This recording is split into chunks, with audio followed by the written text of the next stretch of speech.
Welcome to the PoPolitickin show. Founded in 2008, PoPolitickin is a hip-hop meets self-help brand. With each interview, we teach the babies and share success secrets with you, the listener. Past guests of the PoPolitickin show include Yo Gotti, Currency, MC Light, BG, Dead Prez, Rashida, Project Pat, and more. We also showcase the future upcoming stars of hip-hop. Subscribe on iTunes and get automatic updates of each podcast episode. PoPolitickin.com. Welcome back to PoPolitickin.com, your home for self-help meets hip-hop. Make sure you go on Spotify, on Apple Music, Google Play. Type in PoPolitickin, listen to our interviews for past 11 years. 1212, I'm in the place to be with pro wrestler Danny Limelight. How you doing, bro? What up, baby? How you doing? Thanks for having me. Yeah, no doubt. I see you. You got like 5-6 belts, man. Talk about all them belts you got. I'm down, you a belt collector now? Man, I'm down to 2 now. I was collecting them, but I came up short a few times these past couple weeks. Now I got just 2 around my waist. You feel me? So which ones you got now? I got the Baja Stars Cruiserweight Championship, which I am the inaugural Cruiserweight Champion in Baja Stars. I won that belt in August of last year.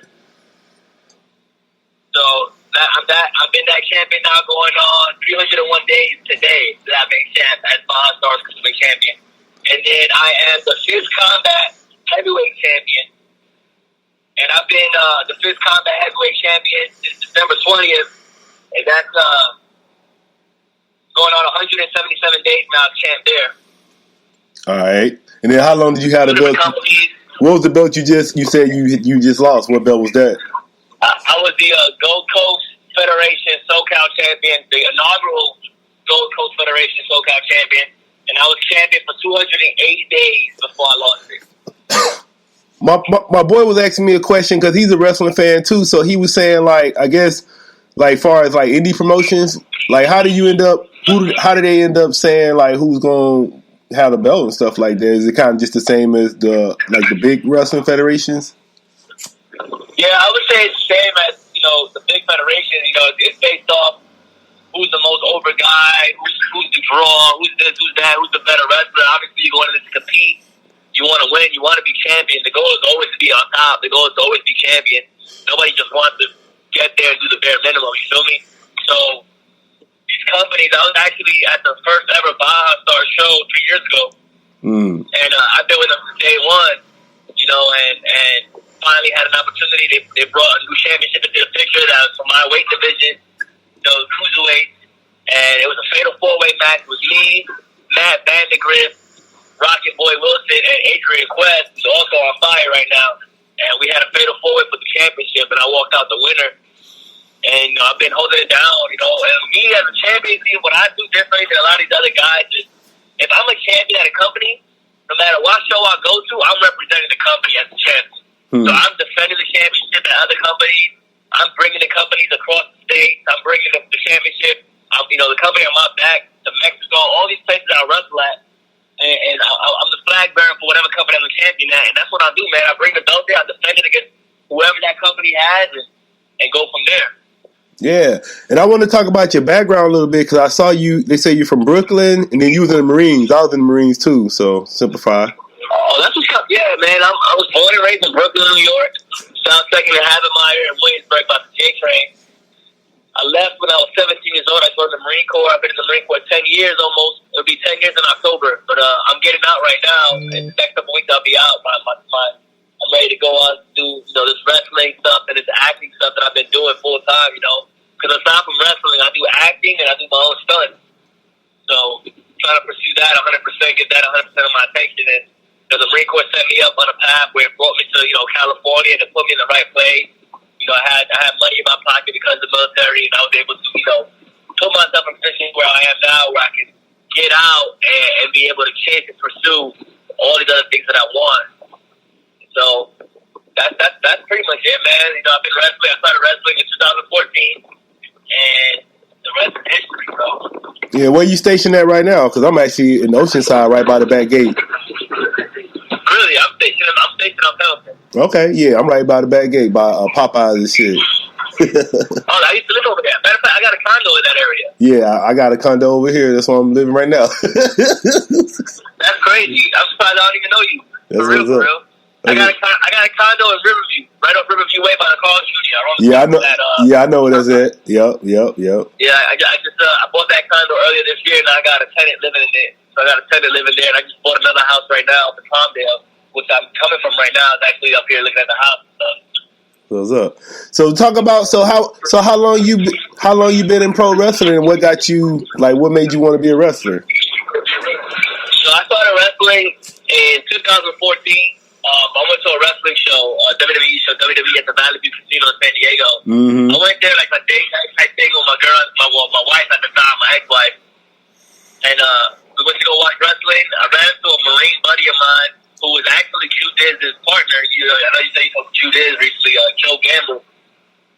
He was one of my Marines. He was wrestling. He came up to the show and he said, "Hey, Sergeant, how you doing? I didn't know you was a wrestler. It's a wrestling fan, I should say." And we talked a little bit. He told me he was trained to be a pro wrestler.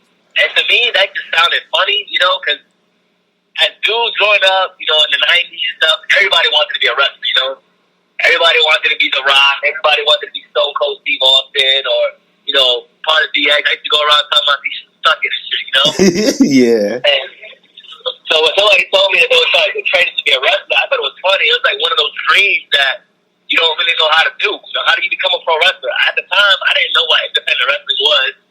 And it's similar to acting. It's like, I want to be an actor, but I don't know how to get into it. You know what I'm saying? Like, how do you get in? And so he told me he was training at this school, which, I'm not going to talk about this place because I'm no longer affiliated with them, and there's a lot of beef and drama because of that place. So I refuse to mention them out of, be professional and not let my personal feelings towards the place come into play. So I started training at this company in 2014. In August of 2014, actually, it was the week before SummerSlam. I started training to be a wrestler, and in October I made my debut in professional wrestling at the Rumble. It was a Rumble, and then 2 months after that, I had my first actual match, and I've been wrestling since then. That first year was kind of rocky for me, getting my feet in the door, understanding the way the business works. It wasn't until my almost a year into business where I actually started making my debut at other companies. So now I'm wrestling and I have other companies hitting me up and kind of trying to book me for their shows. So I would say summer of 2015 is when I started getting some heat behind me, like some buzz, like in SoCal. As Rookie of the Year contender, me and Douglas James were the two hottest rookies in 2015. And it was, who's going to be the Rookie of the Year, Douglas James or Danny Limelight? And me and him were wrestling all over the place, but traveling all over the place. And then in November of 2015, I made my debut for national television at Championship Wrestling in Hollywood. And I started wrestling on TV as a tag team, as part of Los Primos Rivera, the Puerto Rican cousins. And then in February of 2016, I won my first championship at FCW, the XRT Championship, which was a fatal four-way ladder tables ladder chairs match. It was me, it was Douglas James, it was Sway Thompson, and Eli Everfly. And for those of you that know independent wrestling, know that those 3 days, all 3 of those guys are great wrestlers. They're one of the best there is right now in the independent scene. And so, my championship there, James actually beat me for the Rookie of the Year award. There was 2 Rookie of the Year awards. There was one that was done like a poll that was done online, like where it was like fan base pretty much, and I had a bigger fan base, I guess, and so I won that one. I got a trophy for that one. But then the SoCal Uncensored Rookie of the Year, that went to Douglas James, and I believe it was Douglas James in first place. I was second place. Thunder Rosa was third place, and then Q Diz in fourth place for the Rookie of the Year. And from there, I just kept wrestling there, working my ass off, trying to get out there, trying to get my name out there, trying to make more debuts. And me and Douglas James, we got into a heated rivalry, and that rivalry started getting us more bookings. And in fact, it was because of my rivalry with Douglas James that Conan WCW legend, he pulled me and Douglas James to Mexico for the first time ever to wrestle at the Crash. It's a huge promotion in Mexico. 5,000 in attendance. Me and Douglas James was the opening match. There was 5,000 people there, and we let that place on fire, man. And ever since then, we just took off, And around end of 2016, I got ordered to be a drill instructor, and so I had to step away from wrestling. And it kind of sucked because at that time, I was starting to get more booking than Mexico, Arizona, Vegas, up and down California, And I had a little bit of heat going behind me, but I had to step aside because the Marine Corps comes first, obviously. And I took a break, and then last year, I came back 2018 January to wrestling. I missed it, and I said, I'm going to make it work. And I've been grinding, man, ever since. And last year alone, 2018, I won 3 championships at 3 different companies. And the year the fighter started this year, man. It's been a hell of a ride these past year and a half since being back in the wrestling business. I've had some great matches, some great opponents all over the world. I made my East Coast debut, and I'm in Mexico again doing my thing out there. And I'm having a great time wrestling some of these great people, these great wrestlers that are coming up now and that have been around for a while. So it's been a wild year and a half, man. And I was saying, if people haven't seen you wrestle yet, how would you describe, even your name, tell them about why you go by Danny Limelight, then just talk about what kind of wrestler you are. So, I go by Danny Limelight, the radioactive Danny Limelight. So, originally when I first came to the business, Danny Limelight was a cocky, little arrogant kid, who had a big mouth, and most of his offense was based off of being sneaky or conniving and with a little bit of high flying in there. And now, over the years, I've evolved. I was bit by this radioactive spider, and now my offense is based off of technicality, striking ability, outwitting, outsmarting my opponent, being 1 step, 2 steps ahead of my opponent, using that to beat them. Striking power, speed, agility, and I still fly when I need to fly. And that's just giving me an advantage over my opponents where I'm able to now, outwit them, outthink them, outmaneuver them because they're not radioactive. They don't have that extra ability that I have. So a lot of people say it's like superhuman, but really it's just radioactive geniality. You feel me? And so I incorporate a lot. Obviously Spider-Man has a big influence on my life. And a lot of it comes from that. Even my gear is all my gear is different suits from my favorite comic books, Spider-Man. I think the most recent gear that I got the Endgame suit made, but with a Far From Home spider on it in the front. And so it's a thing, man. I believe that I am Spider-Man. I believe I'm radioactive, and nobody can tell me otherwise. If they got an issue with it, and they can step into the ring and they come out the hard way. I was gonna say, you be doing some moves out there. I would say, what kind of training you do? Because I see you really athletic. And what's your sports background? I played basketball and baseball as a child. I did boxing when I was younger, but now it's mostly Marine Corps martial arts program. Man. I'm a Marine Corps martial arts instructor. A lot of the ground fighting and the striking from the Marine Corps martial arts program, I use that in my wrestling game. And okay. As far as the athleticism and stuff, I do stunts, I do parkour, I go to the gym, I work out a lot. I'm a sponsored fitness athlete, I'm a sponsored Bang Energy athlete, and I incorporate all that stuff in, man. Just having that little bit of extra oomph in me that other people don't have, that radioactive, that radioactive ability. That's really all I can do to explain it. Yeah, I say so. What people watch me, I don't get tired. I'm super fast. I'm quick. I'm agile. I'm nimble. I'm fast on my feet, and I get back up. I take a beating. I get back up. I would say, what are your goals right now for your career? What you working on? Well, I just came to Texas last week. I was there for Raw and SmackDown. I don't know if you see that. I had a tryout match with WWE. Okay. It went really, really well. Before SmackDown started last week, and I'm excited to see where it's going to go from here, man. I had some really, really good feedback from some really, really important people there, and it it was great. I had to get down my goals, just work harder. You know, that I came back there with this fire inside of me, you know, and I have a lot of big matches coming up. Matter of fact, July 6th in San Diego, I'm wrestling DJ Perkins. Okay. Yeah, I saw that. Yeah, that's going to be a good match. I saw that. Next week in San Diego, I'm wrestling Peter Avalon. He just got signed by AEW, you know.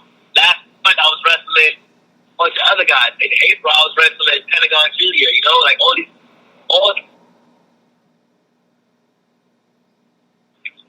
you know, Sammy Guevara, Ray Horace, Shamita, all these guys that are making a name, that's been making a name for themselves on the independent wrestling scene for years.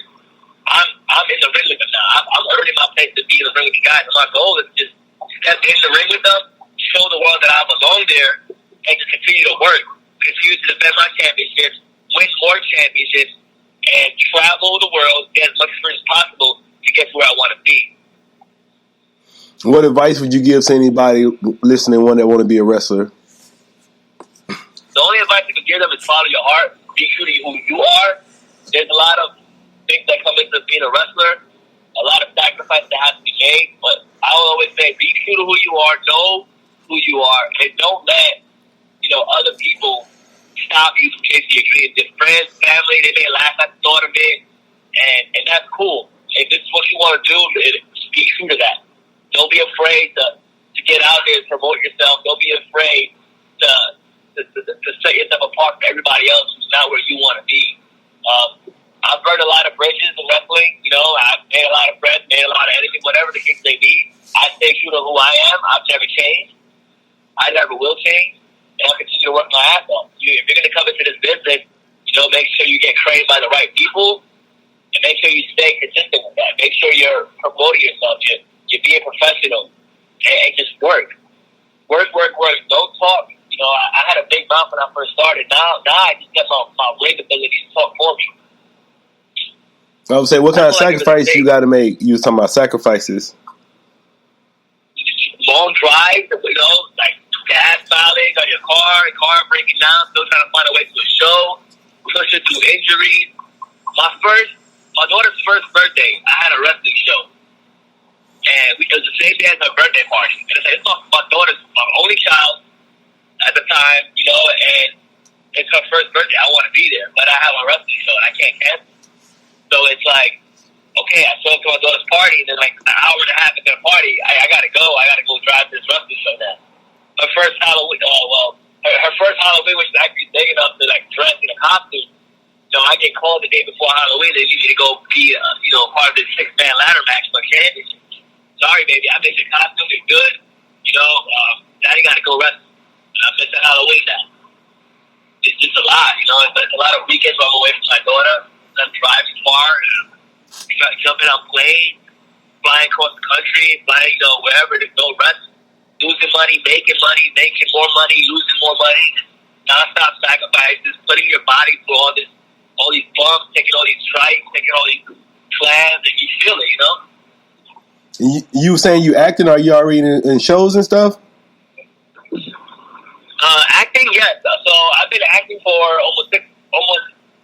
I've been doing stuff for 6 months. I've been acting for almost 3.5 months. Okay. And I've already done a lot of short films. Actually, I just finished a pilot from Showtime called Hombre, where I'm playing like an ICE agent. The show's called Hombre. It hasn't came out yet. The pilot episode is just pre-production now, and it's for Showtime. I've done a couple of short films where a lot of it requires like stunts, like stunt fighting and stuff like that.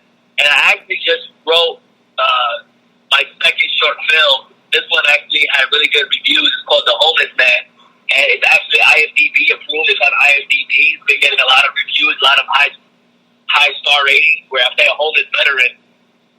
And yeah, it's a pretty good meaning behind it, and there's a lot of action too. And that's the thing, you know. When I first started acting, I was getting typecast as like this playboy player. All the roles that I was getting auditions for were like some playboy, some douchebag and stuff. And I get it. That's how I look. Now, you know, I have a creative mind. I have a real creative mind, and so now I'm writing stuff. And my fiance, Lauren, she does too. She's at the Universal Studios Special Effects, so she gets lit on fire. She repels. She fights. So now we're writing stuff together, doing projects together. making more opportunities, adding to our portfolio, adding to our reels, just to get bigger opportunities when the time comes. All right. What would you like to say to your fans and supporters? Thank you. When it comes to wrestling, you're only as good as the fans think you are. Really. It doesn't matter how good you are in the ring. It doesn't matter how good you are on the mic. If the fans ain't talking about you, if the fans aren't paying to see you, they're not buying your merch, they're not coming to see you, you're not going to go anywhere. I just want to thank the fans and friends and family who supported me from the beginning. And if they didn't support me from the beginning, but they support me now, I want to thank them too, It's never too late to join the team. So I'm grateful for them. And for the people that are watching my movies, my short films now, coming to see my stunt stuff, thank you for that as well. The people that are supporting my Beyonce stuff, because she's really big into the stunt game too, and people that are supporting her, people that are buying the fitness gear we're sponsored by, using our fitness code at www.morefitapparel.com, discount code Limelight15, save 50% on fitness gear. Thank you for all the people that are buying the fitness gear. For the people that have been using my Bang Energy code, Daniel R25, save 25% on Bang. Thank you for that. I'm just grateful for the team I have. Everybody that just contributing, whether it's a like on Facebook, a comment, a share, a follow, whatever, coming to a show, buying a shirt, whatever the case may be. If you're supporting or you're sending positive vibes in any type of way, I'm grateful for that. The same thing with my daughter. I just got my daughter her workers permit. She's going to start doing commercials, and she's going to start doing short films too now and acting. And for everybody that's so excited for her for that, and I've been supporting my daughter since she came into this world. I'm thankful for those people as well. All right, man. I want to say thanks for coming through politicking with me. Definitely, bro. Thank you for having me, man. Yeah, no doubt. You want to turn your social media? Yeah. You can find me on Instagram at Danny Limelight, DANNYLIMELIGHT. That's it. I'm Danny Limelight all over Twitter, Facebook, Snapchat. You can find me there. Thanks for having me, man. I can't wait to see what's next. It's the radioactive Danny Limelight, and I'm here on PoPolitickin. It's the year of the spider, and you be a fool not to follow the team. The PoPolitickin Show is brought to you by Audible. With over 180,000 titles to choose from, Audible is great for any continuous learner wanting to grow and expand their knowledge and insight. Go to www.audibletrial.com/POaudio and get an audiobook of your choice, free with a 30-day trial. After the trial, your paid membership will begin at $14.95 per month. With your membership, you will receive 1 credit every month, good for an audiobook on Audible. Cancel before your trial ends and you will not be charged. So go to www.audibletrial.com/POaudio and download a free audiobook by Tony Robbins, Grant Cardone, Napoleon Hill, Les Brown, Damon John, and more. Always remember that knowledge is power.